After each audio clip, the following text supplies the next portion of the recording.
ভাইকে বললাম চল আমাকে একটু বাইকে করে বাড়ি দিয়ে আসবি চল। ও আমাকে প্রথমে জিমে ছেড়ে দিয়ে গেল। ওখানে দেখো দুটো বাদর দাঁড়িয়ে দাঁড়িয়ে দেখছে ওদের বাপিদা কোন গেমে কোন প্রাইজ দিতেছে। আর আমার মাদার্স ডের ফাইনাল লুক ছিল দেখো এইটা, শাড়ি পরে বেশ ভালো লাগছিল কিন্তু ওই দিন। Happy mother's day to you, happy mother's day to mother's day to you, happy mother's কি করছিস?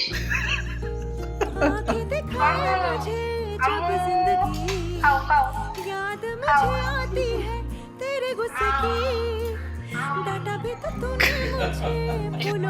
বাবু তোমার বানানো বিরিয়ানি খাচ্ছি, ঠিক আছে?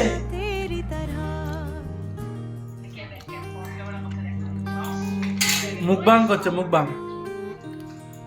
বলো তোমরা কেমন আছো? আমি ভালো আছি। আর রাত্রেবেলা ওই টেস্টি বিরিয়ানি খেয়ে আজকের দিনটা এভাবেই এন্ড করলাম। কেমন লাগলো অবশ্যই জানিও ভিডিওগুলো।